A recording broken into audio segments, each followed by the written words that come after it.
Good morning. Good morning, everyone, and it's good to see you all here today. So, well, a couple of weeks back, um, we had just started discussing a text called The Recorded Sayings of Layman Pang. Uh, Layman Pang lived in the 8th century in China during the Tang Dynasty, a time of great change. It is by some considered the golden age of Chinese culture. And Layman Pang lived well into the Tang Dynasty when it was actually taking a turn that would ultimately lead to its failure.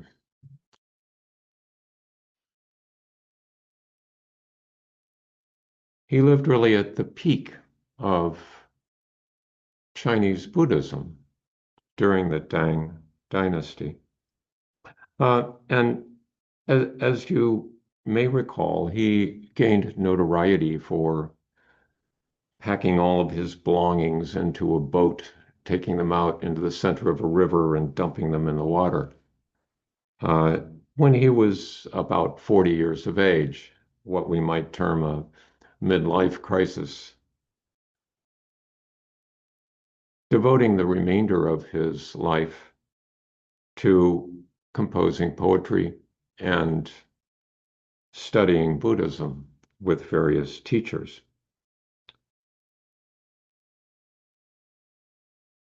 And one of his well-positioned friends, after his death, took the trouble to record some encounters that he had had with some of these teachers and other people, and some of his poetry. And that is why we have this text available to us.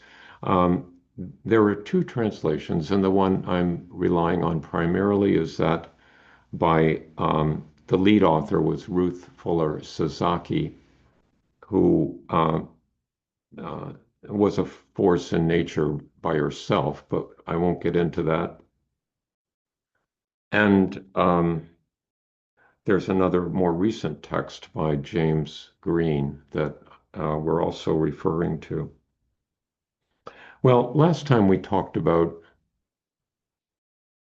encounters that Layman Pang had with the noted teacher Chiteau during the end, towards the end of his life.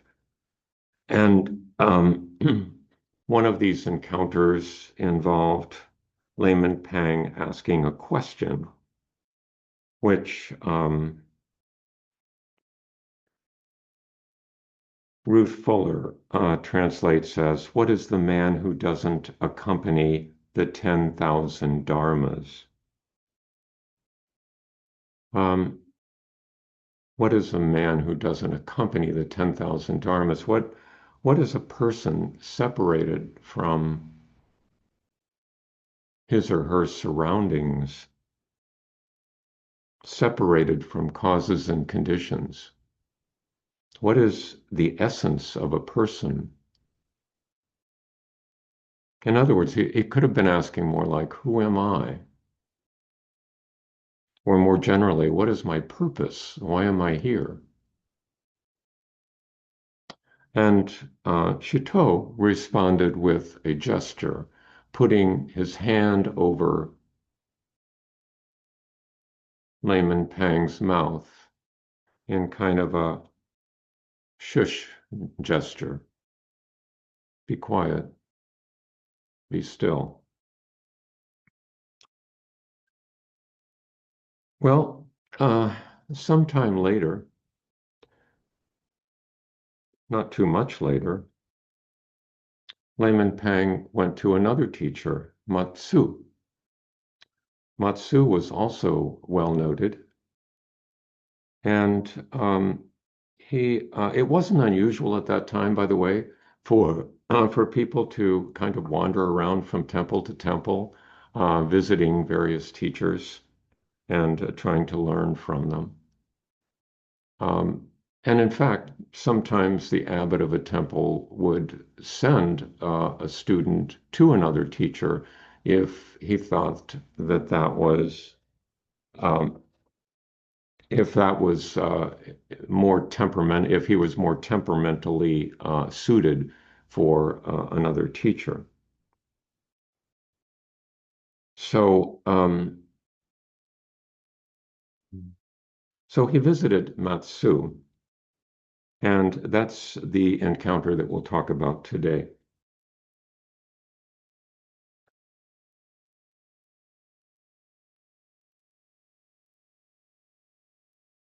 At the beginning of the Chen Huan era, Tang the layman visited Chan Master Matsu.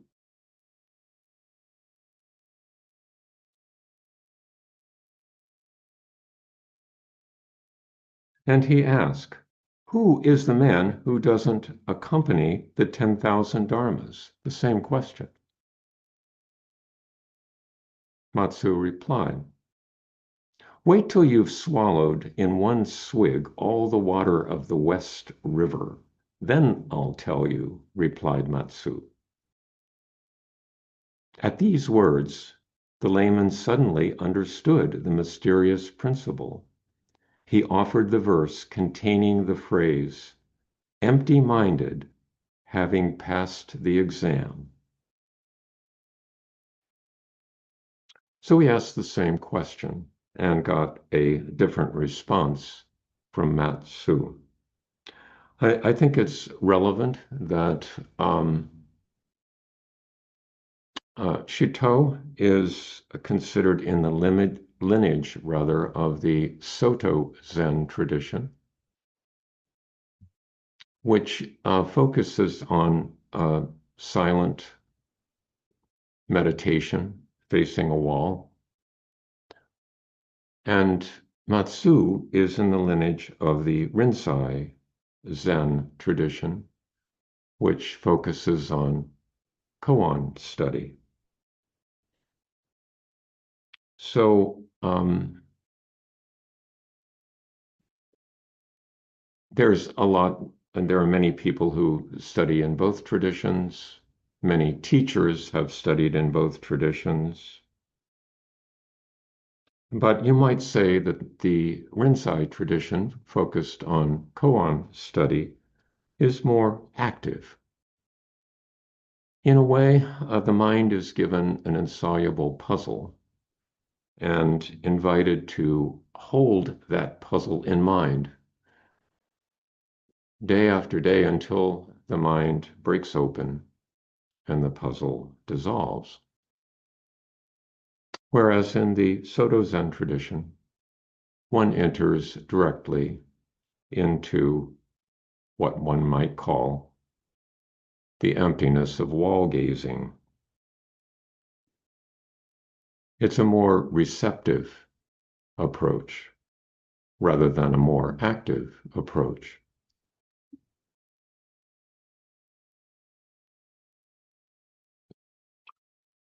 So,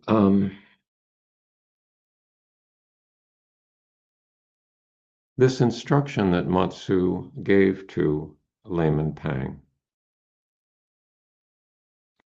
to swallow in one swig all the waters of the West River. The West River, the Shi River in China, is a main commercial artery in southern China, and it was at that time, and it still is. It's over 1,000 miles long, carries boats up and down with goods of various sorts, very comparable to our Mississippi River here. So receiving the instruction to swallow the Mississippi, and then I'll tell you your answer.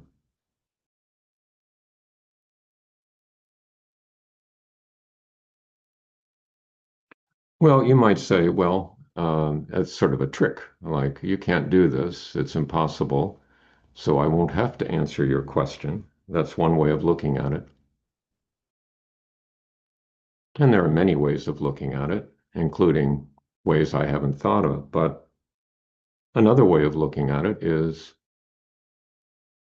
to take it all in, to receive everything,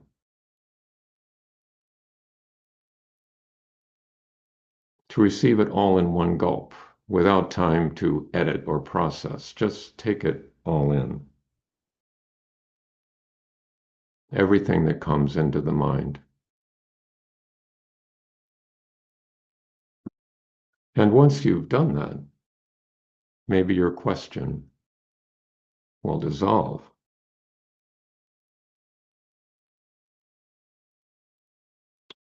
Um, Layman Pang then composed this verse that contains the phrase, empty-minded having passed the exam. Now, Ruth Fuller Sasaki was very meticulous about her research, and she found a Korean text that talks about this same encounter that contains the entire verse, not just that one line. And she and her colleagues translated that verse this way: people of the 10 directions are the same one assembly.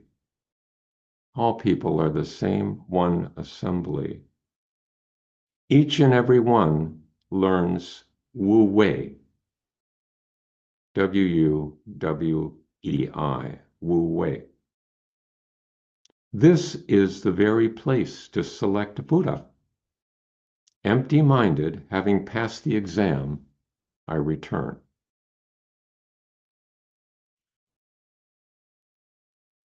So James Green also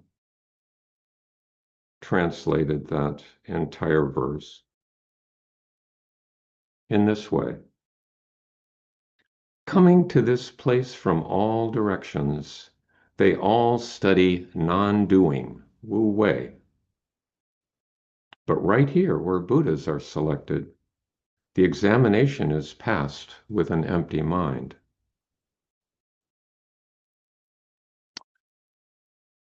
So, in some ways, James Green's translation is more comprehensible to me.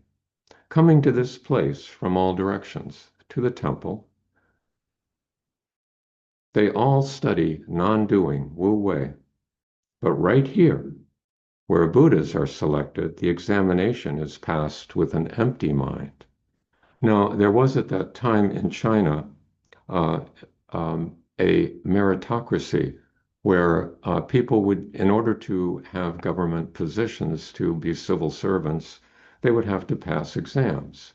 And a young person who wanted to, move up in the system there would take this exam with hopes of passing it and being able to receive some position.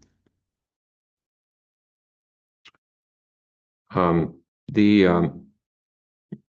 So when he's talking about the exam is passed with an empty mind, he is drawing a contrast between accumulating much worldly knowledge in order to pass the test for the civil service exam, and here at the temple, passing the exam by emptying the mind, by letting go of thoughts,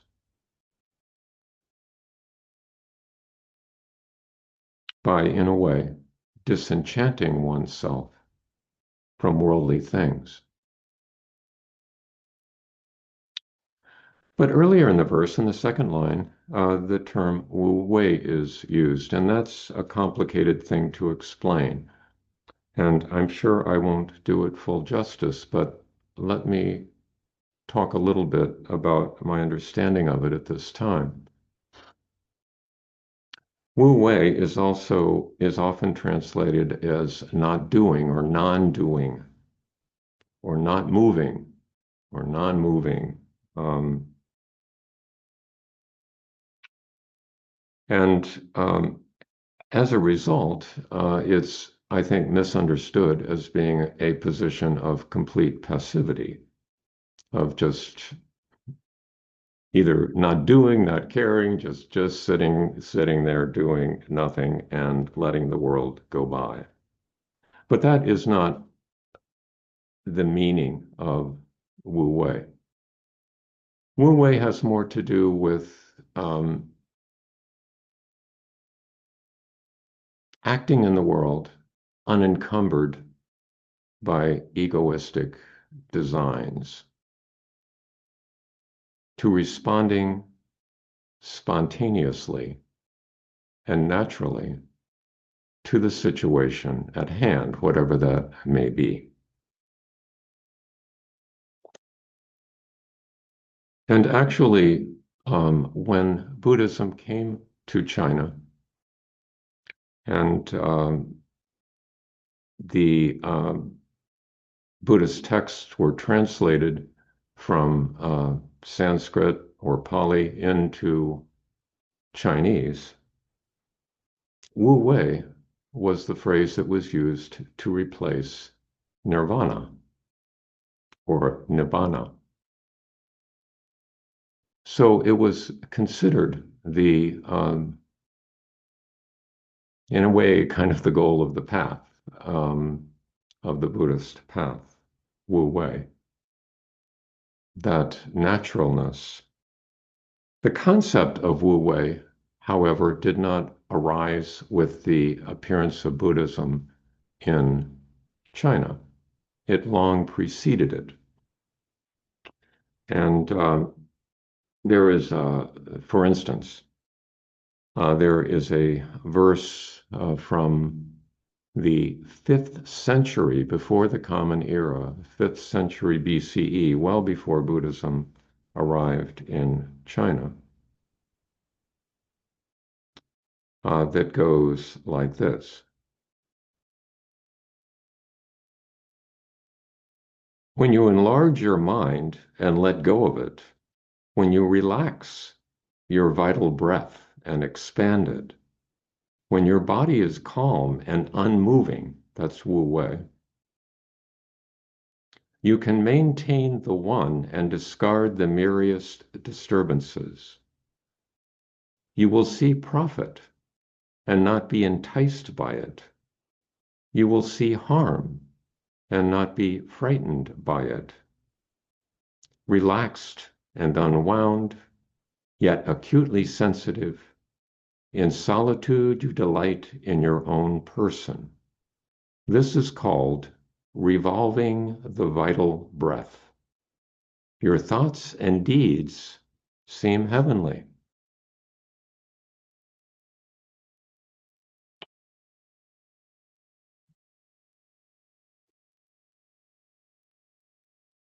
So I think both Shito and Matsu were offering in their own ways instructions for Layman Pang to answer his own question. What is the essence of the self? What is my meaning? Why am I here? Who am I? What am I, divorced from all causes and conditions?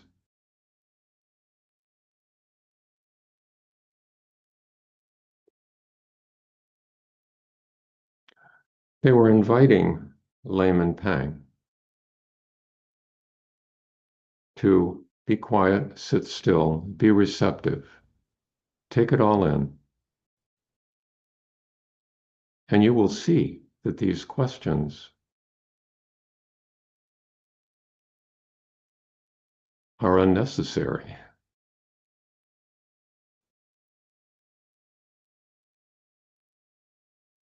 that the answer to your question is not a thing, but the act of taking care of your life, responding to the exigencies of your circumstance, whatever that may be,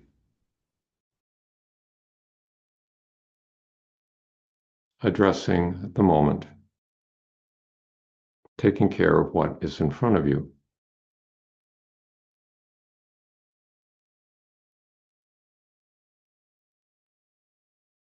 Not an invitation to be passive, but an indication to respond, unencumbered by egoistic design, to the needs of this world.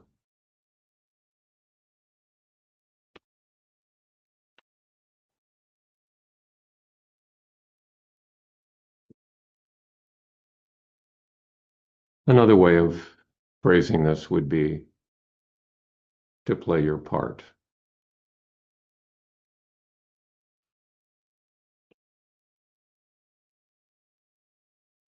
So, swallowing the Mississippi River. When I come down in the morning for meditation in our little space that we have devoted to that activity, I look out the east window, and this is about the time of year when the sun is just barely becoming apparent over the horizon, and there is this golden rosy glow along the skyline.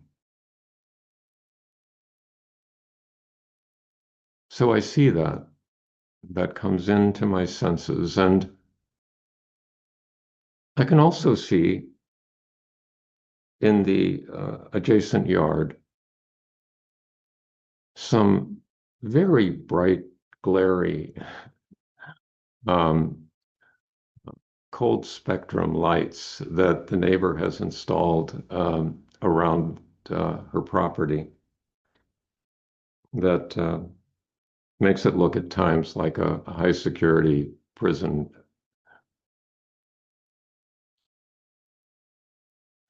So there's the pleasant and the unpleasant.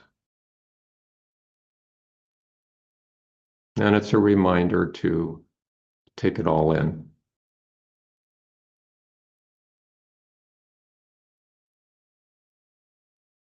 and respond to the exigencies of this circumstance. Um,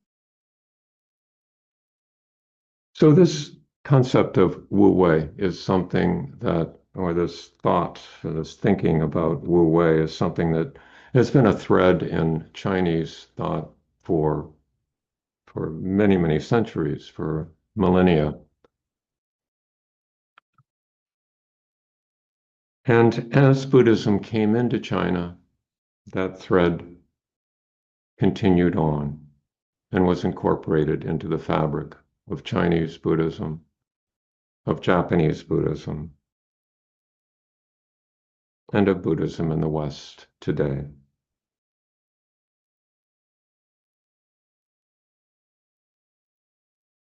A final quote, and this is from Hongzhi in the 12th century, sort of puts it all in a short line. Facing everything, let go and attain stability. I think I'll stop there, and I